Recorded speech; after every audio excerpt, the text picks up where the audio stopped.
So today we are going to discuss a very important topic, that is protein catabolism, or specifically amino acid catabolism. Okay, we will be talking about amino acid catabolism. Okay, now if you really want to learn amino acid catabolism, you will have to first understand that what is the importance of this amino acid catabolism. Okay, the importance of this amino acid catabolism is this, that suppose this is a cell, okay, and you know from your knowledge of absorption of proteins and amino acids that there are two ways by which proteins can actually enter a cell, right?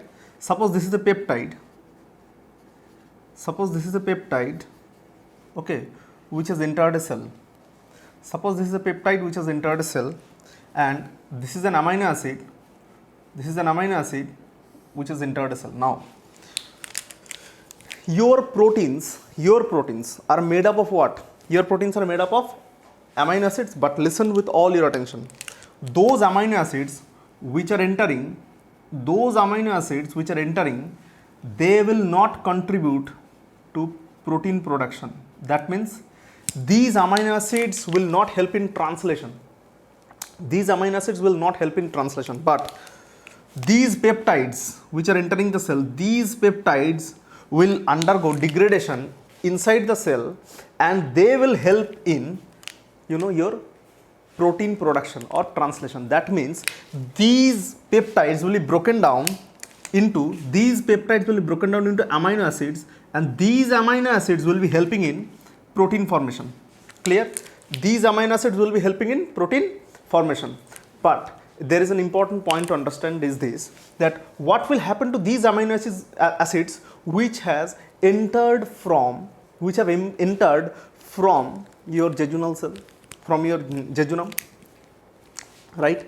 What will happen to that huge amount of amino acids which are entered like this, right?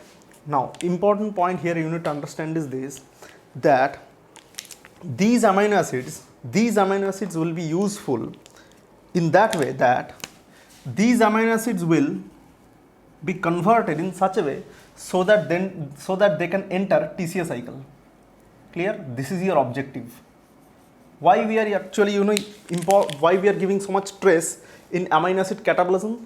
Because we want these amino acids to be converted into any intermediate of TCA cycle. Okay, they will be converted into intermediates of TCA cycle. Clear? They will be converted into intermediates of TCA cycle. Clear? Now important point here is this, that in most of the cases the intermediates of TCA cycle means what?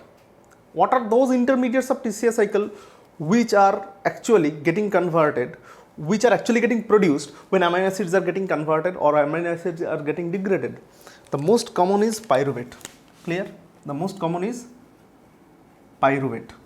Okay, the most common is pyruvate. That means most of the amino acids which are degraded so that they can enter TCA cycle, they are converted into pyruvate. Clear? In most of the cases. Okay, now so we now know that what is the aim and objective of this amino acid catabolism chapter. That is, your aim is to convert amino acids into an intermediate of TCA cycle.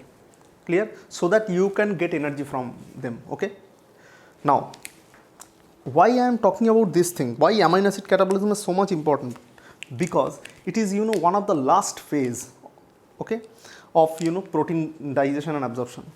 Now a very important point here is this, that whenever we talk about amino acid catabolism, you must understand what is the important structure of amino acid. Now listen, how an amino acid looks. Now this is how an amino acid looks like.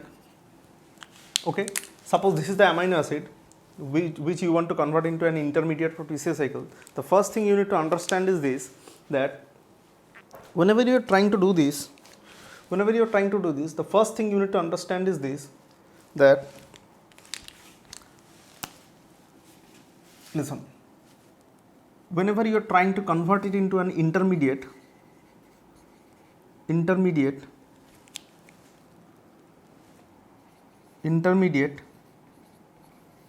of TCA cycle, the most important thing you need to understand is this, that there are actually two steps. There are actually two steps which is to be maintained. There are actually two steps which is to be maintained before you can convert this amino acid into an intermediate of TCA cycle. There are two steps. Okay. Step number one is removal of nitrogen or removal of NH2 group. Okay, clear? Now the second step is conversion of NH2 into urea. Clear? The second step is, this is step 1. Okay, this is step 1, this is step 2, that is removal of this NH2 group. Then you will have to convert this NH2 group into urea. In most of the vertebrates, this cycle, this particular step is called urea cycle. Clear? This is called urea cycle. Okay. Now listen, if you remove these NH2 and convert it into, this is actually the wrong structure because I am not maintaining the hybridization states. Now listen, this is suppose your this is suppose your urea. Okay, this is suppose your urea. Now very important point here you need to understand is this: if this is your urea, then if this is at first removed. Now listen with all your attention. The first step is the removal of this. The second step is conversion of this removal products into urea. This is step 2. Now when these when these particular things are removed, when this particular group is removed, then you are left with a carbon chain. You are left with a carbon chain and nothing else. You are left with a carbon chain. Then this carbon chain is converted into any intermediate of pyruvate. Intermediate of TCA cycle, which can be pyruvate. Clear? That is the most important thing you need to understand. Clear? That means during amino acid catabolism, we will be actually talking about 3 steps. We will be talking about 3 steps. Okay, that is step 1, removal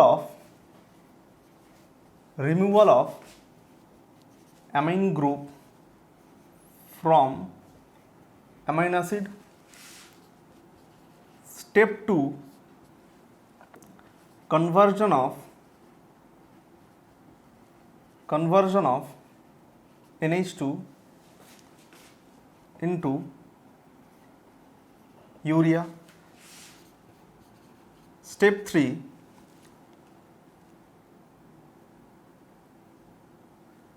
production of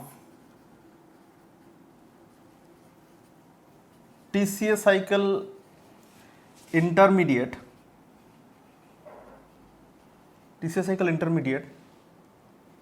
with the help of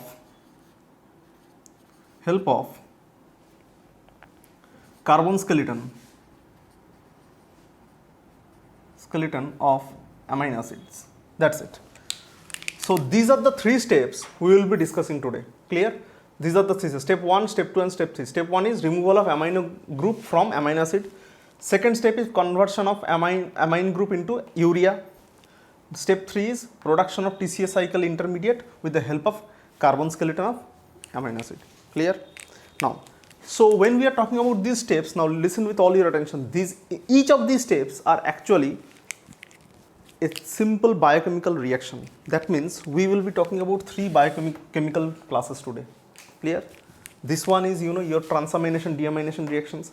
This one is your urea cycle. This one we will talk about later. Clear? Now, so we will now be talking about this removal of ammonia or this amine group from amino acid. Clear? Now, a very important point you need to understand is this, that each of the alpha amino acids, clear? Each of the alpha amino acids which are present in your body, that is 20 alpha amino acids or 22 whatever it is, each of these amino acids have different set of reactions so that they can undergo these type of reactions, clear? They all have different sets of reactions so that they can undergo different types of reaction like that, clear? Now, important point here is this, that whenever we are talking about these things, now important point is, whenever we are talking about step 1, then you must understand step 1 consists of two stages, okay? Step 1 actually consists of two stages, stage 1 and stage 2, clear? Now these stages are very important. Stage 1 is actually transamination reaction, stage 2 is actually deamination reaction. Now listen with all your attention. Actually in real life, deamination is actually the step where amino group is released, okay? Amino group is released from the amino acid. But why this transamination is very, very important? We'll talk about that. So at first we'll talk about this transamination reactions, then we'll talk about this deamination reaction. But listen with all your attention. Deamination is actually the reaction in which the amino group is actually released from the amino acid. But transamination is very important for a particular reason. Now listen. Whenever we are talking about transamination, we must remember that transamination reactions takes place with the help of enzymes called transaminases. You have already learnt about ALT, AST, right? Alanine transaminase or aminotransferase or aspartate aminotransferase. Now listen with all your attention. What do you mean by these things? Now listen. A very important point here you need to understand is this. One of the intermediate of TCA cycle is rampant in your cell. That is, it is more. It is way more with respect to any other carboxylate anion. Clear? The name of this carboxylate anion which is rampant in your cell is alpha ketoglutarate. Clear? Alpha ketoglutarate. This is alpha ketoglutarate. Now alpha ketoglutarate is rampant in your cell. That is, the concentration of alpha ketoglutarate in your cell is way, way higher with respect to all other carboxylate anion. Clear? Now the first thing we need to understand right now is this, that what is transamination reaction. When we are talking about transamination reaction, we must have a basic. Now the transamination reaction means that this alpha ketoglutarate, which is one of the most important and one of the most one of the most important, one of the most rampant carboxylate anion in your cell, it will take up the amine group and it will be converted into amino acid. That means in transamination reaction, this alpha ketoglutarate will be converted into an amino acid. Clear? Now listen. What actually this alpha ketoglutarate does is, alpha ketoglutarate takes amine group from an amino acid and this amine group is taken by itself. Clear? Is taken by itself. Clear? It is taken by itself. That means this amine group, this amino acid will be having this NH2, right? Now what this alpha ketoglutarate will do is, alpha ketoglutarate will actually take up this amine group, okay, and in return it will actually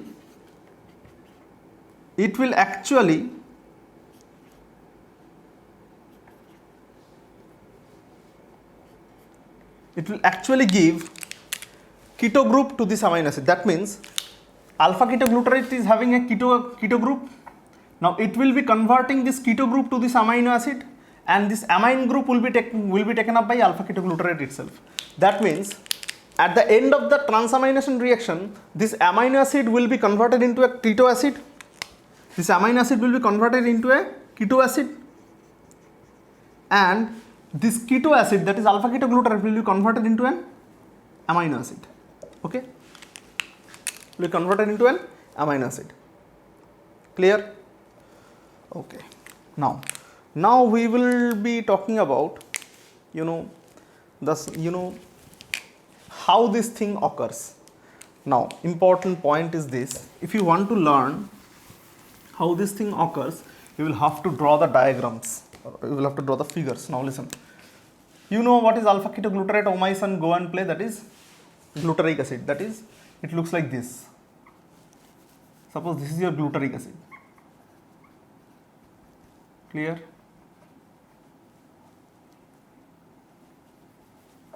Okay, suppose this is your oxalic acid. Oh my son, okay. Oh, this is malic acid now. This is succinic acid now.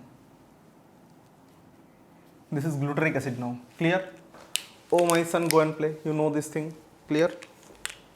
Now, important point you need to understand is this. This is your what? This is your what?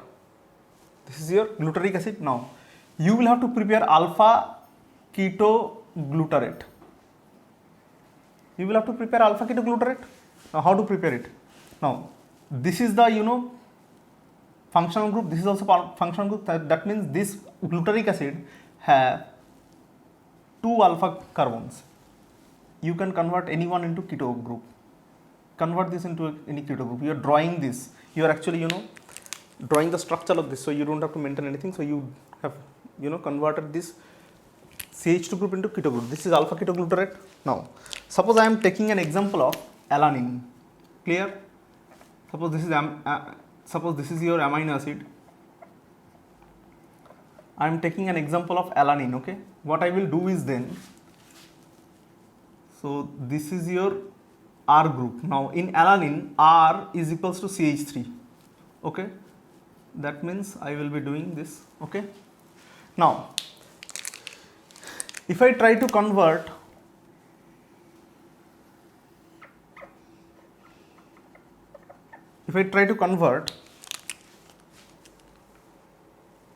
this,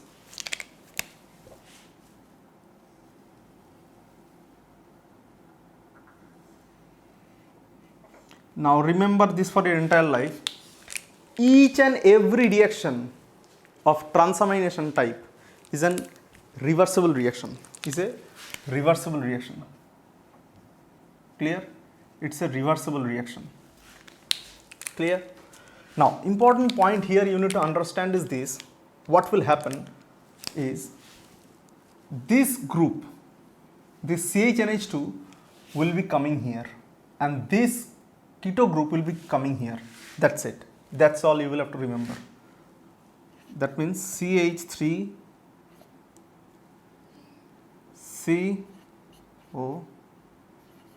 CO minus. This is your pyruvate.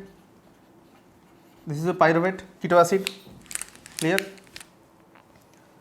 Okay. Now, what we have got here? That is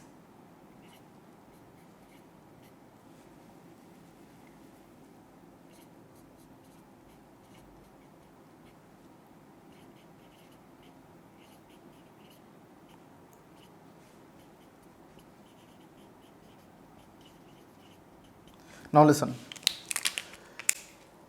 If I tell you that this has been converted into already an amino acid, then you will have to believe me. Why? Because now listen, this was the central carbon, this is H, this is NH2, this is the carboxylic acid group. Now this whole thing has been now converted into an R. That is, here R is equals to CH2 COO minus. You know which amino acid looks like this? Which amino acid looks like this? Which amino acid has R equals to CH2 COO minus? Glutamic acid. Clear? This has been converted into glutamate. That's it. Clear? Now, I have told this thing that this will come here and this group will go here. This is important for you to understand that the reaction is actually not that much, simple. The reaction intermediates are containing, the reaction intermediates contain imine group and all these things. Now listen, we have also discussed that there will be an enzyme associated with this. There will be an enzyme associated with this, right? The name of the enzyme is alanine transaminase or alanine aminotransferase. Now listen with all your attention. Whenever we are talking about any transaminase or aminotransferase, you must understand that these enzymes are very important as well as they are very much complex. Why? Because every transaminase have a small subunit and a large subunit. Clear? Now the problem lies, or the important factor which determines the course of this reaction lies in the large subunit. Why? Because this large subunit contain a coenzyme. This large subunit contain a coenzyme known by the name of pyridoxal phosphate. Pyridoxal phosphate, or which is also known by the name of PLP. Pyridoxal phosphate. Clear? PLP. Now remember this for your entire life. This pyridoxal phosphate is a coenzyme to this transaminase, and transaminase have small subunit and large subunit. This large subunit actually contains this coenzyme pyridoxal phosphate. Now listen, this large subunit have a lysine group, and to this lysine group this coenzyme is attached, and to this lysine group this coenzyme is attached. Clear? Now listen with all your attention. Actually this lysine group is, this coenzyme is attached with the lysine group, but it is stabilized by another group which is way ahead of this lysine group called arginine. A distinct arginine residue actually stabilizes this pyridoxal phosphate group. Clear? Actually stabilizes this pyridoxal phosphate group. Now let's remember always that pyridoxal phosphate is actually a coenzyme. It's a coenzyme, not the enzyme itself. This enzyme has small subunit and large subunit, and the large subunit contains the coenzyme attached to the lysine amino acid residue of this large subunit of transaminase or aminotransferase. Now we will try to involve this pyridoxal phosphate now. That is, we will try to understand that how this pyridoxal phosphate helps in this process. Clear?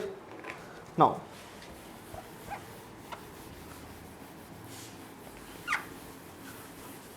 we will not omit all these things. So this was your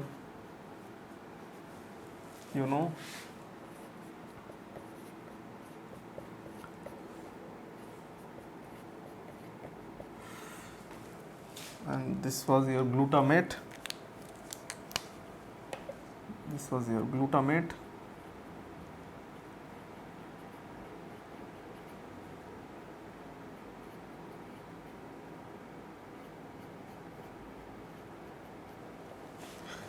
Okay, so this was your glutamate.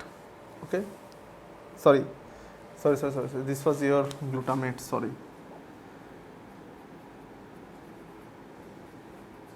Clear? This was your glutamate. Now important point here you need to understand is this, that we actually learned that this group was converted into this group and this group was converted into this group, but that is not that much simple. We'll have to talk about the role of pyridoxal phosphate here. Now listen, pyridoxal phosphate can be drawn like this. Okay,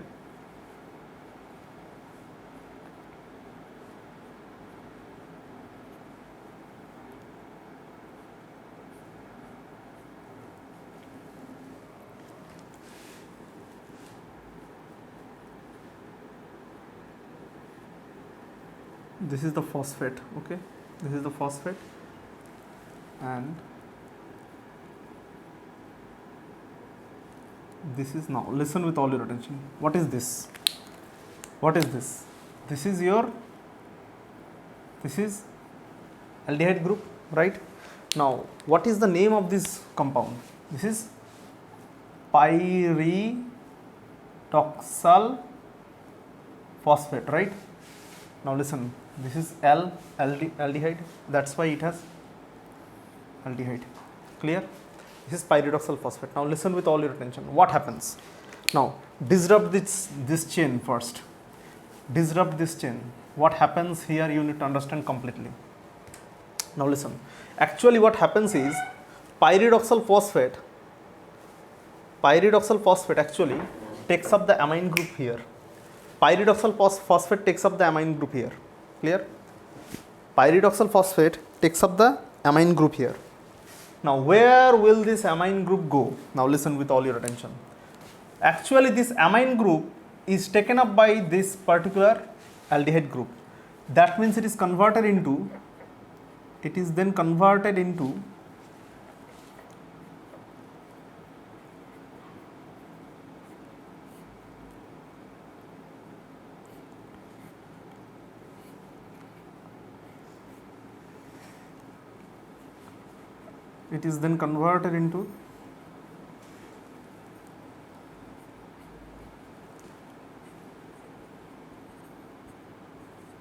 this is the phosphate. Okay, now listen, when this pyridoxal phosphate, which is also known by the name of PLP, is converted into this configuration where it has got NH2 group coming from amino acid, then it is called pyridoxamine phosphate. Okay, which is known as PMP. Now listen with all your attention. It is actually an imine form. It actually is formed in an intermediate state where there is imine formation. Now this pyridoxamine phosphate actually transfers this CHNH2 here. Clear? Transfers this CHNH2 here. Clear? And itself gets converted into this form. Clear? And itself gets converted into this form. Okay? So this was actually due to, this pyridoxal phosphate, that this group was getting transferred into this particular position. Okay, and when this was actually coming out, then this group also was getting converted here because of this pyridoxal phosphate. Clear? Now a very important point here you need to understand is this pyridoxal phosphate and pyridoxamine phosphate both are actually coenzymes of an enzyme, that is aminotransferase class of enzyme. Now listen with all your attention. We have up till now got this glutamate, right? Now here we need to understand one thing, that glutamate is also an amino acid. Glutamate is also an amino acid. Now a very important point here is this, that glutamate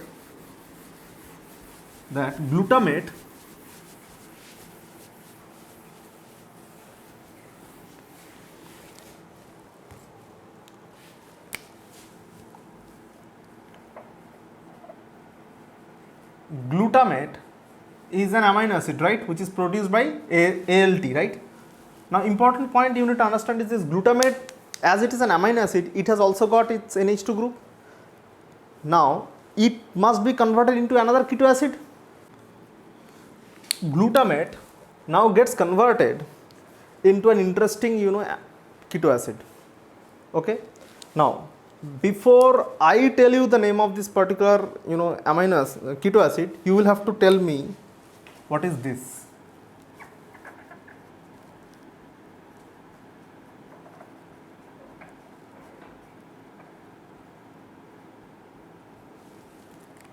What is this?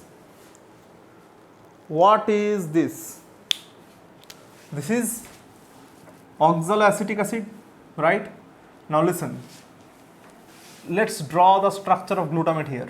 Okay, let's draw the structure of glutamate here.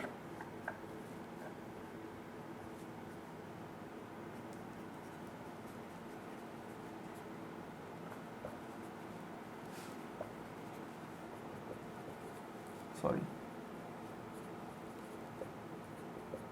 Now, if you transfer this particular, if you transfer this particular group here, and if you transfer this particular group here, what will be the result?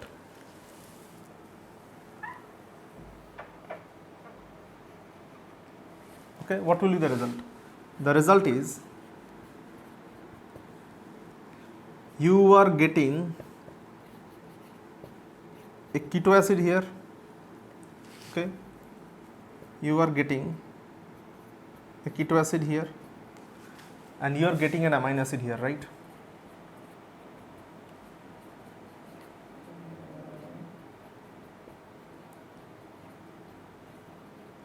So what is the name of this amino acid which is having CH2 COO minus as R group?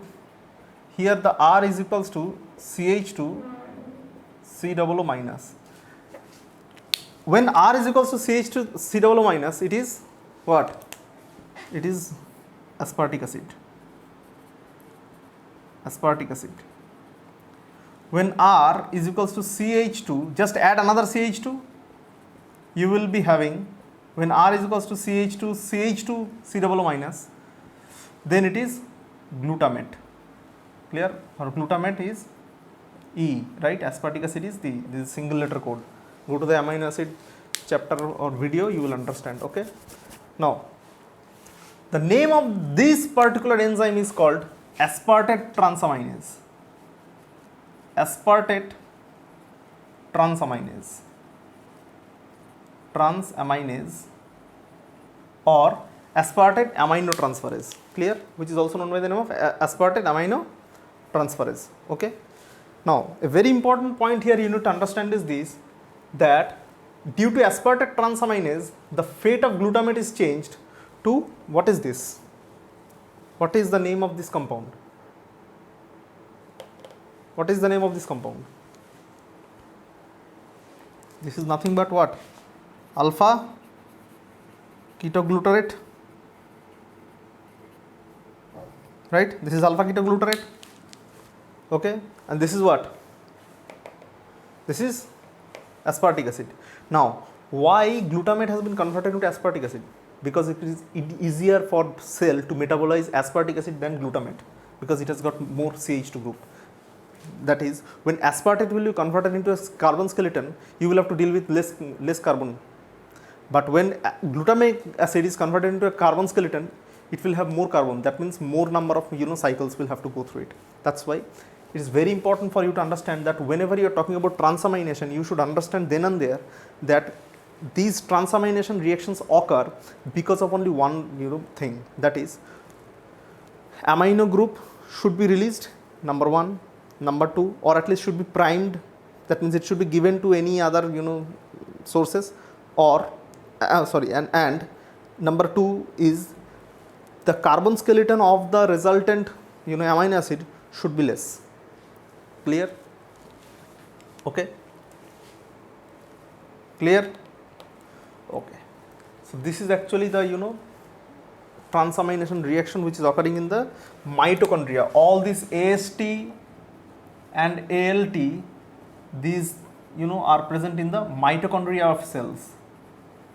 Okay, mitochondria of cells. Now listen with all your attention. During liver diseases, hepatic diseases, AST, ALT malfunctions, and they comes out in your bloodstream, and therefore if there is an elevation in the AST, ALT level in your blood, then it means that your hepatic condition is wrong. Something is wrong with your liver, or your hepatic condition is not good. But there is an important difference between AST and ALT, which is specific. for hepatic disease, AST is specific. But which has more diagnostic value? ALT. Clear? We'll talk about that when we will be talking about liver cirrhosis and all these things, okay? Or we'll be talking about, alcoholism, why AST ALT level rises up during alcoholism and cirrhosis. We'll talk about that, okay?